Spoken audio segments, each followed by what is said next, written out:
하나님께서 우리에게 주시는 말씀, 신약성경 갈라디아서 2장 20절 말씀입니다. 내가 그리스도와 함께 십자가에 못 박혔나니 그런즉 이제는 내가 사는 것이 아니요 오직 내 안에 그리스도께서 사시는 것이라. 이제 내가 육체 가운데 사는 것은 나를 사랑하사 나를 위하여 자기 자신을 버리신 하나님의 아들을 믿는 믿음 안에서 사는 것이라. 아멘. 오늘 본문 말씀 갈라디아서 2장 20절 말씀은 오직 내 안에 그리스도께서 사신다라고 선포하고 있습니다. 그런데 나라는 존재는 우리 주님을 모시고 믿음의 삶을 살아가는 존재이기는 하지만 우리 각 사람은 주님께서 내 안에 사실 만큼 깨끗하고 완전한 존재가 아닙니다. 그런데도 왜 우리 주님께서는 내 안에 사시고 계실까요? 이 질문에 대한 아주 명확한 답변이 이 말씀 가운데 있습니다. 첫째로 주님께서 내 안에 사시고 계신 이유는 나를 사랑하시기 때문입니다. 나를 사랑하사 나를 위하여 자기 자신을 버리신 하나님의 아들을 믿는 믿음 안에서 사는 것이라. 주님 왜 나와 같은 존재를 사랑하시고 내 안에 계십니까? 이 질문에 대한 성경 말씀의 가르침은 그저 하나님께서 우리를 사랑하시기 때문이라고 가르쳐 주십니다. 우리를 살리시는 주님의 십자가는 무엇에 대한 결과입니까? 주님의 십자가는 하나님의 사랑에 대한 결과입니다. 둘째로 우리 주님께서 우리 안에 사시고 계신 이유는 우리를 살리시기 위함입니다. 나를 위하여 십자가에서 모든 것을 내어주신 주님께서 내 안에 사시고 계신 이유는 하나님의 구원의 은혜 가운데서 우리를 살리시기 위함입니다. 내가 그리스도와 함께 십자가에 못 박혔나니 그런즉 이제는 내가 사는 것이 아니요. 이 말씀을 잘 살펴보십시오. 우리가 우리의 십자가를 지고 못 박혀 죽고 우리의 죄를 씻은 것이 아닙니다. 예수님께서 십자가에 못 박히시고 십자가의 은혜로 우리를 살리셨습니다. 주님께서 사시기에 너무나도 부끄럽고 부족한 존재이지만 주님께서 내 안에 사시는 것은 나의 의나 공로가 아니라 십자가의 은혜로 나를 깨끗하게 하셨기 때문입니다. 우리 주님은 지금도 내 안에 살아계셔서 우리 안에 살아계셔서 하나님의 은혜 안에서 소망이 없는 삶이 아니라 소망의 삶으로, 생명이 없는 삶이 아니라 생명의 삶으로 인도하시고 계십니다. 나를 사랑하시고 우리를 사랑하셔서 십자가의 죽음까지도 감당하신 주님께서 우리에게 보여주신 주님의 사랑의 방법이 무엇일까요? 예수님께서는 하나님의 사랑을 우리에게 부어주시기 위해 예수님 자신을 버리셨습니다. 이것이 하나님께서 우리를 사랑하신 방식이고 예수님께서 하나님의 사랑을 우리에게 보여주신 방식입니다. 주님은 우리를 사랑하시기에 골고다의 깊은 고난의 길을 걸어가셨습니다. 그런데 고난과 어려움의 길을 향해 한 걸음 한 걸음 걸어가시면서 예수님께서 하신 일은 예수님 자기 자신을 비우시는 것입니다. 예수님 자기 자신의 능력을 비우시고 예수님 자기 자신의 영광을 비우시면서 십자가 위에서는 예수님 자신을 우리를 위해서 버리셨습니다. 우리를 살리시기 위해, 그리고 우리를 용서하시기 위해 예수님께서는 예수님 자신을 버리셨습니다. 그리고 하나님의 말씀은 예수님께서 자기 자신을 버리신 이유가 하나님께서 우리를 사랑하시기 때문이라고 가르쳐 주십니다.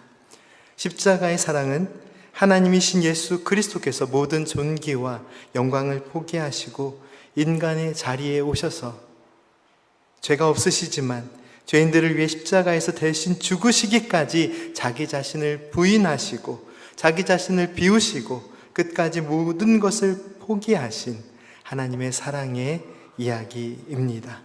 한 걸음 한 걸음 골고다 고난의 길을 따라 걸어가시면서 그리고 자기 자신을 끝없이 부인하시면서 예수님께서 십자가의 사랑을 통해 우리의 삶에 남겨두신 단 하나의 무언가가 있습니다. 그것이 무엇일까요? 예수님께서 십자가를 향하여 십자가 위에서 모든 것을 비우시며 남겨두신 단 하나, 우리를 향한 하나님의 사랑입니다. 한 방울 또 한 방울 모든 물과 피를 쏟으시며 십자가에서 예수님께서 자기 자신을 끝없이 비우시면서 남겨두신 단 하나는 우리를 향한 하나님의 사랑입니다. 그 사랑의 길을 따라가는 그리스도인으로서 우리 한 사람 한 사람은 어떠한 삶을 살고 있습니까?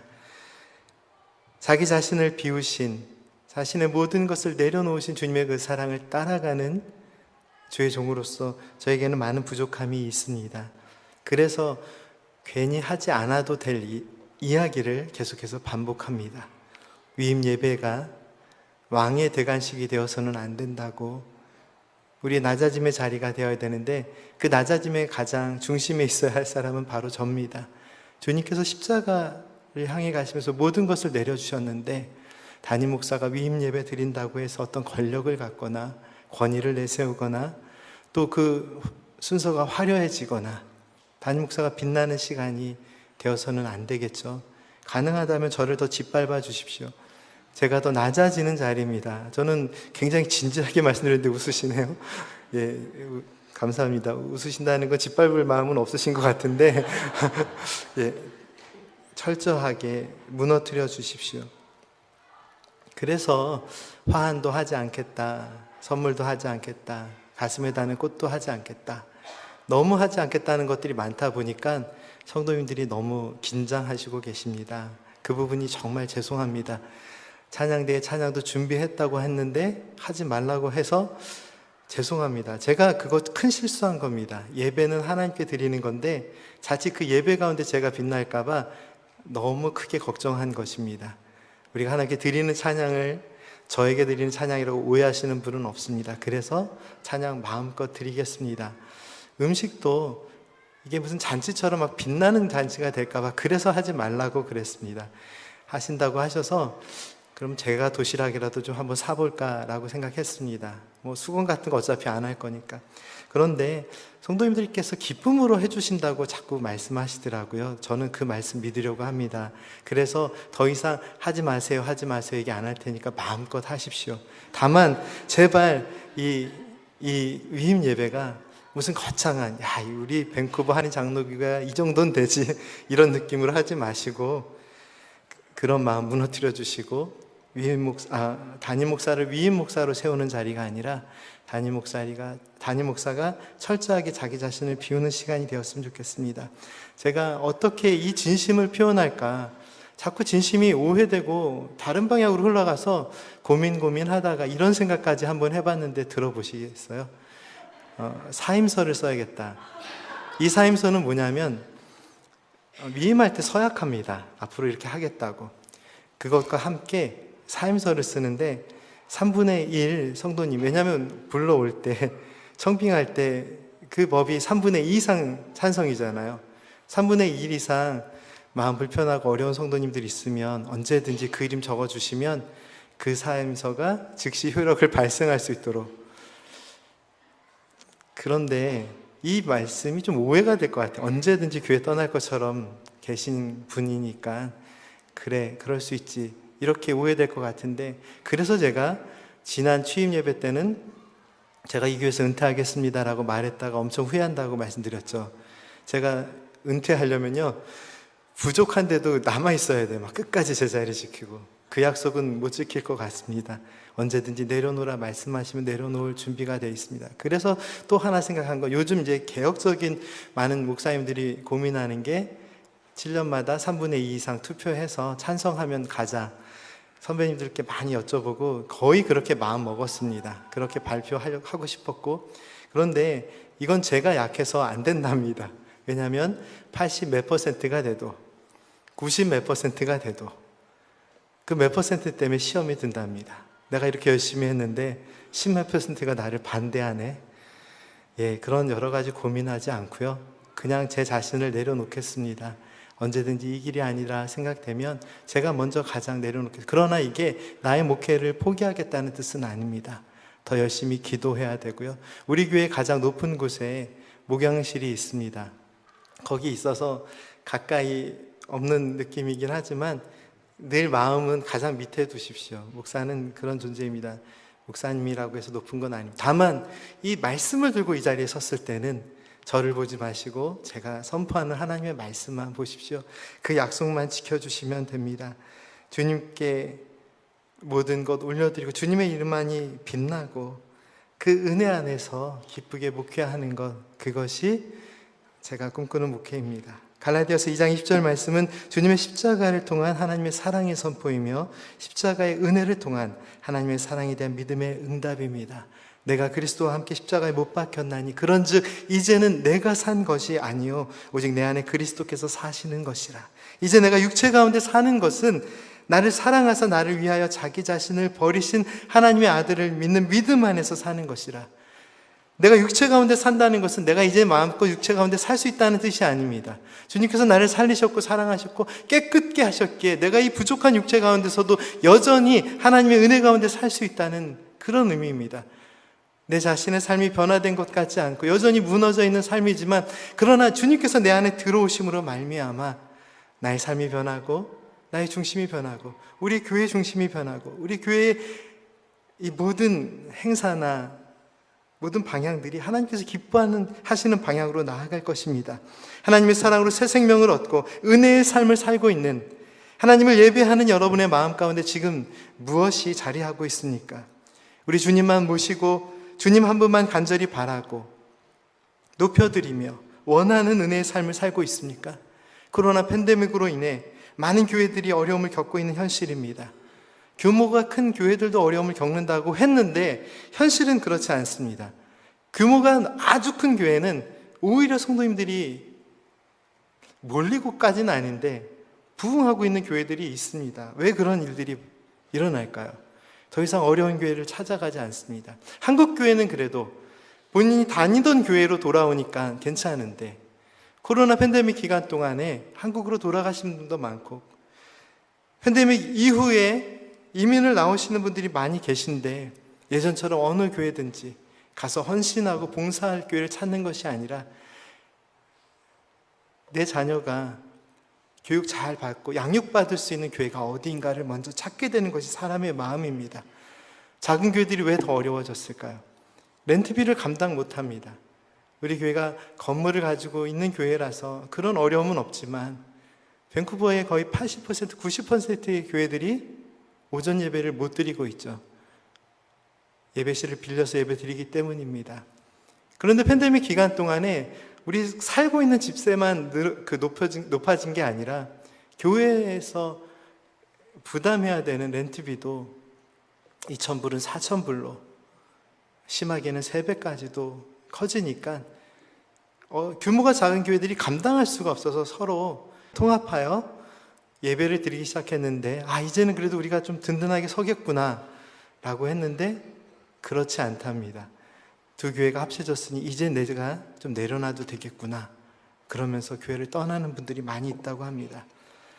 저도 늘 이 밴쿠버 땅의 많은 교회들을 생각하면서 그 어려움들을 어떻게 도울 수 있을까를 생각했는데 제가 참 생각이 부족합니다. 여러 가지로 지혜롭지 못합니다. 그런데 청년들의 마음에 하나님께서 주신 소망이 있었습니다. 밴쿠버 여러 지역들이 좀 섬기고 싶은데 교회마다 찬양팀을 구성하기도 어렵고 예배 사역팀을 구성하기도 어렵다고 하는데 우리가 좀 재정적으로 어렵고 힘들 수는 있으나 어노인팅 팀을 초청하여서 그런 은혜의 자리를 마련하고 싶다고 했습니다. 그리고 지난 3일간 밴쿠버 여러 교회들을 섬기는 대략 130명의 찬양팀 예배 사역팀원들이 참여하는 워크숍을 잘 마쳤습니다. 하나님께서 우리에게 이런 소망을 주시고 또 그 소망 가운데서 하나님께서 어노인팀 참 어려운 사역팀인데 1년에 수십 곳을 돌아다니는 찬양팀이 아니라 1년에 말씀 나눠보니까 많이 가야 한 3군데 정도 해외로 사역을 나가시는데 그 중에 한 번을 또 시간적으로 또 굉장히 어려운 시간인데 이런 하나님께서 주신 소망 때문인지 길을 열어주시고 시간을 맞춰주시고 그런 것들을 감당할 수 있게 해주셨습니다. 그렇지만 말씀드리고 싶은 게 있습니다. 집회 한두 번 했다고 예배 드렸다고 워크숍 열었다고 해서 교육과 훈련의 모든 시간들이 채워지고 교회의 어려움들이 해소되고 밴쿠버의 찬양들이 정말 하나님을 향해서 완전히 일어설 수 있는 그런 역사가 일어날까요? 저는 물론 그런 역사를 위하여 기도하고 있습니다. 그런 소망을 가지고 기도하고 있습니다. 그런데 어떤 집회가 우리를 움직이는 것이 아니라, 워크숍이 우리를 움직이는 것이 아니라, 이런 모든 것들을 준비하고 진행하는 이 마음 가운데 무엇이 있는가가 중요하지 않을까요? 우리가 큰 행사를 하고 교회 이름을 남기고 무언가 해냈다는 뿌듯함이 우리의 마음 가운데 남았다면 다시 시작해야 됩니다. 예수 그리스도만이 남아야 합니다. 우리 부족한 마음 가운데서도 주님께서 역사하여 주셨고, 우리가 드린 찬양의 고백 가운데서도 예수 그리스도께서 남으시고, 여러 교회의 지체들이 와서 배운 그 마음 가운데 돌아가서 막상 시행하려면 현실은 또 똑같네 라고 느낄 수 있으나, 그러나 예수 그리스도께서 이 마음 가운데 계시기 때문에 하나님께서 십자가의 사랑으로 남겨주신 그 하나님의 사랑 붙들고 우리는 이제 예수 그리스도를 붙들고 우리의 삶을, 또 삶의 예배를 드려야 합니다. 지난주 말씀 여호와 삼마, 여호와께서 거기 계시다. 우리에게 주신 은혜의 말씀입니다. 그런데 이 은혜의 말씀에서 우리가 놓쳐서는 안 될 부분이 있습니다. 여호와 하나님께서 우리의 삶 가운데 함께 계심이 맞지만 오늘 말씀을 보면 어떻게 말씀하시죠? 우리의 어려움 가운데 함께 하시는 하나님을 기억하는 것도 중요하지만 더 중요한 것이 있습니다. 우리 주님께서는 우리의 어려움 가운데, 그 어려움 가운데 있는 나와 함께 하실 뿐만 아니라 그 어려움 가운데 있는 나 자신 안에 우리 예수님께서, 우리 주님께서 우리의 삶 가운데 우리 안에 계신다라고 말씀하십니다. 우리가 잠시 예수님을 잊어버리고 믿음의 삶 가운데 어떤 그 신앙의 뜨거움을 놓칠 때 많은 갈등들이 있을 수밖에 없죠. 그러나 염려하지 마십시오. 우리가 주님 붙들고 주님과 동행하면서 주님 손 놓쳤다고 생각하는 순간, 그러나 사실은 주님께서 우리 안에 계십니다. 우리를 사랑하시기에, 우리를 살리시기 위하여 십자가의 모든 고통을 감당하시고 우리 안에 계십니다. 우리 주님께서 자기 자신의 모든 것을 버리시기까지 모든 것을 비우시고 모든 것을 내려놓고 우리의 삶에 남겨주신 단 하나, 하나님의 사랑을 붙들어야 합니다. 주님의 고난의 이야기는 자기 자신을 비우면서 자기 자신을 비우셨던 그 어려움에 대한 이야기가 아닙니다. 한 걸음 한 걸음 우리가 기억해야 될 것은 예수님의 고난이 맞지만, 예수님께서 들려주고 싶었던 이야기는 내가 너희들 때문에 이렇게 고난당한다, 내가 너희들 때문에 이렇게 피 흘린다, 내 이 고통을 너희들이 아느냐라고 묻고 있지 않으십니다. 그 한 걸음 한 걸음이 우리를 향한 하나님의 사랑의 이야기임을 들려주십니다. 예배 회복은 무엇에 대한 회복일까요? 예배를 드리는 수가 많아지고 찬양팀과 예배를 섬기는 모든 구성원들이 완전히 갖춰지고 그 자리에서 예배의 회복이 비로소 존재할까요? 우리의 삶의 자리에 나를 사랑하시고 구원하시는 우리 주님만이 살아 숨쉴 수 있는 그 삶의 자리가 우리가 바라보아야 할 예배의 회복의 자리입니다. 지난 1년 동안 이 자리가 많이 채워졌습니다. 그래서 우리는 우리 교회가 많이 회복됐구나, 예배가 회복됐구나라고 느끼고 있습니다. 그러나 겉으로 보이는 회복이 아니라 우리 마음의 중심의 회복이 있습니까? 우리 각자의 삶 가운데 살아계신 예수님을 붙들고 지난 한 해, 그리고 넓게는 그 어려움의 시간 3년과 합쳐서 지난 4년 동안 우리가 그 많은 어려움의 시간 동안 주님 함께 계심을 믿으며 늘 기도했으나 우리가 놓치고 있었던 것이 있지 않습니까? 우리의 어려움 가운데 있던, 그 어려움 가운데 있던 우리 각 사람과 늘 함께 하셨던 주님, 그리고 우리 안에 계셨던 그 주님의 사랑을 고백하는 것입니다. 어떻게 목회를 해야 되고 우리는 어떤 교회로 하나님께 드려져야 할까요? 우리 교회는 주님만이 살아계시는, 주님만이 모든 영광 받으시는 은혜의 교회 되어야 합니다. 이민교회 여러 어려운 현실들을 바라보면서 그 문제에 부딪히고 어려움을 겪을 때마다 고민이 되고 낙심되는 상황이 참 많이 있습니다. 그래서 노력하다가 실망하여 오히려 교회를 떠나는 성도님들까지 있다고 합니다. 그런데 하나님의 말씀 우리에게 무엇을 선포하고 있습니까? 오직 예수님만 붙들라고 선포하고 있습니다. 교회를 통해 주님을 섬기고 우리의 신앙의 삶에 주신 지체들과 함께 하나님을 예배하지만 우리가 붙들어야 할 분은 오직 예수 그리스도임을 선포하고 있습니다. 교회 자체를 붙들지 말고 내 삶의 관계들 속에 있는 사람들을 붙들지 말고 예수님을 붙드는 믿음의 삶을 살아가십시오. 다만 우리가 하나님의 사랑을 붙들고 예수님을 붙들기 때문에 형제 자매된 우리 지체들을 사랑하는 삶을 살아야 합니다. 지금 내가 관심을 가지고 내 자신이 붙들려 있는 교회 문제들이, 이 이민교회의 현실들이 가볍지 않습니다. 너무 무겁습니다. 어렵습니다. 풀어야 될 숙제들이 많습니다. 점점 더 어려워집니다. 우리는 대형교회가 아니기 때문에 물밀듯이 성도님들이 몰려오진 않지만 예배 환경이 좋고 교육 환경이 좋고 부서마다 예배실이 잘 갖춰져 있어서 이곳에 내 아이를 맡겨도 되겠구나 정도는 아니지만 그래도 이민교회에서 굉장히 규모가 큰 교회입니다. 그런데도 제 아내는 사실 자신이 없습니다. 이 건물 붙들고 이 교회 붙들고 목회할 자신 없습니다. 우리는 점점 더 약해질 것입니다. 이 건물도 우리가 가지고 이 건물을 의지한다면 이 건물도 어떻게 될지 모르는 거잖아요. 예수님 붙들고 예수님 마음 붙들고 있을 때 무덤 속에서도 그 답답한 지하 속에서도 하나님을 찬양했던 초대교회 성도들처럼 오늘 우리 마음 가운데 예수 그리스도가 남아 계신지, 이민교회 참 어렵고 힘드니까 아무 말 하지 마시고 그냥 기도만 하세요, 주님만 붙드세요라고 말씀드리는 것이 아닙니다. 성도님들이 신앙생활 하면서 여러 가지 어려움들이 왜 없겠습니까? 괴로움의 상황도 있고 억울한 상황도 있고 그렇기 때문에 우리가 마음의 상처도 받게 됩니다. 그런데 믿음의 삶이 무엇입니까? 우리가 왜 교회에 다닙니까?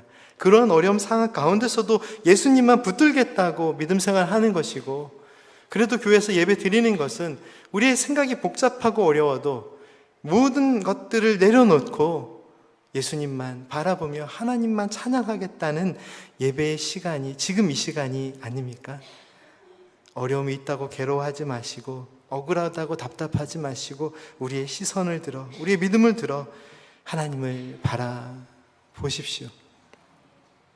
사랑이 남긴 하루라는 제목의 책이 있습니다. 개인적으로 잘 아시는 분은 아닌데 2020년에 한 신문사의 인터뷰에는 이 책의 저자를 김명선 전도사님으로 소개하고 있습니다. 저는 이 책을 통해 저자의 삶을 통해 남겨진 하나님의 은혜를 느낄 수 있었는데요. 저자의 남편은 이 책을 기록하기 몇 년 전 하나님의 부르심을 받았고 남편이 떠난 세상 속에서 두 아이들을 홀로 키우면서 이 저자는 비록 힘든 순간들이 많으나 삶의 곳곳에 심겨진 하나님의 은혜를 고백하며 믿음의 삶을 살아갑니다. 일기와 같은 형식으로 기록된 이 저자의 책에는 책의 초반에 이런 이야기가 나옵니다. 아빠가 떠난 세상을 살아가는 아직 나이가 어린 아이가 엄마에게 이렇게 이야기를 합니다. 엄마, 아빠가 하늘나라 간 게 하나님의 뜻인 것 같아요. 엄마는 아마도 놀란 마음에 왜 그렇게 생각하는지를 묻게 됩니다. 아이는 뭐라고 대답했을까요? 자기가 6살 때까지는 하나님 생각을 별로 안 했는데 아빠가 아프고 7살이 되니까 하나님 생각, 천국 생각을 많이 하게 되었다고. 그래서 아빠가 하늘나라 간 게 하나님의 뜻인 것 같다고. 아빠 생각할 때마다 하나님 생각할 수 있어서. 삶의 아픔과 어려움 속에서도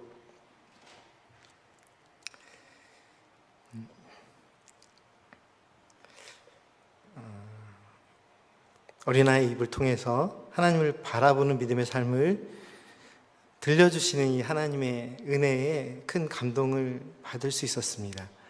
사실 이 책의 저자는 시선이라는 찬양을 만든 분입니다. 모든 시선을 주님께 드리고 살아계신 하나님을 느낄 때 내 삶은 주의 역사가 되고 하나님이 일하기 시작되네. 시선이라는 찬양은 그녀가 큰 아픔을 겪기 한참 전에 지은 찬양의 고백이지만 이 믿음의 고백 가운데 전능하신 하나님께서 그녀의 삶을 붙들어 주시고 아픔의 순간도 함께 하시고 또 그 믿음의 삶을 지켜본 어린아이의 믿음의 고백이 바뀌고 비록 어린아이지만 그 입술을 통해 조금 서툴기는 하지만 하나님을 바라보는 믿음의 고백이 흘러나오는 은혜를 주셨습니다. 사랑하는 성도 여러분, 우리 교회뿐만 아니라 밴쿠버 여러 교회 상황들에 대해 아픔을 느끼고 예배 회복을 꿈꾸는 이 청년들의 순수한 마음 통해서 많은 것들을 배울 수 있었습니다. 그리고 이 예배 회복을 꿈꾸는 우리 여러 성도님들의 마음에는, 그리고 여러분의 시선은 지금 어디를 향해 있습니까? 우리가 늘 고백하고 있는 것처럼 예배가 무너지고 참된 신앙이 큰 도전 가운데 있는 이 시대를 살아가면서 우리는 하나님께서 원하시는 온전한 예배 회복을 위해, 그리고 믿음의 공동체인 교회가 갈등이나 어려움이 아닌 하나됨으로 다시 하나님의 영광을 위해 일어서는 은혜를 함께 나누기 위해 무엇을 해야 할까요?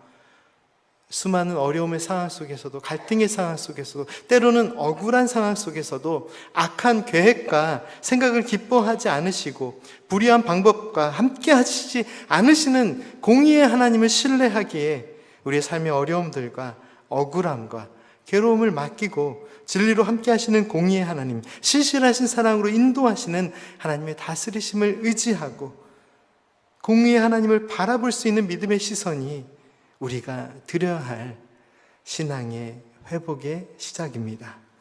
십자가의 사랑을 통해 모든 것을 포기하시면서 끝없이 자기 자신을 비우신 예수님께서 우리의 삶에 남겨주신 하나님의 사랑이 우리가 붙들어야 할 믿음의 시작이요, 또한 예배의 회복의 시작입니다. 우리를 위해 모든 것을 내려놓으신 주님의 사랑을 따라 우리가 해야 할 믿음의 실천은 우리의 삶에 오직 예수 그리스도께서만 살아계시도록 우리의 믿음의 고백을 드리는 것입니다. 간절히 주님만을 붙드는 믿음의 삶을 살아가는 것입니다. 어떠한 상황 속에서도, 때로는 답답하고 억울한 상황 속에서도 오직 내 안에 그리스도께서 사시는 것이라, 이 믿음의 고백이 오늘 우리가 회복해야 할 예배와 신앙의 삶의 중심입니다. 함께 기도드리겠습니다. 거룩하신 하나님, 주님께서 함께 하심을 잘 알면서도 우리의 믿음의 고백이, 우리의 삶의 고백이, 우리 예배의 고백이 너무 우리 중심적으로, 저희들 중심적으로 드려졌나이다. 주님, 저희들의 삶의 고백을 바꾸어 주옵소서.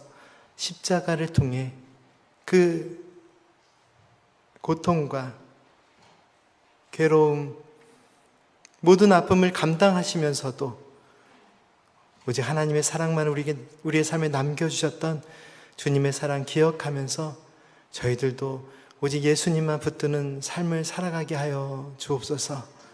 예수님께서 함께 하시기에 어떠한 상황 가운데서도 하나님께 저희들의 시선을 두는, 하나님을 바라보는 믿음의 삶을 살게 하여 주시고, 우리가 어떠한 상황 가운데 있다 할지라도 그 상황 가운데 함께 하실 뿐만 아니라 그 상황 속에 있는 내 안에 함께 계신, 살아계신 주님 믿음으로 고백하는, 바라보는, 주님만을 품고 주님만을 높여드리는 은혜의 삶을 살게 하여 주옵소서. 예수님의 이름으로 기도드립니다. 아멘.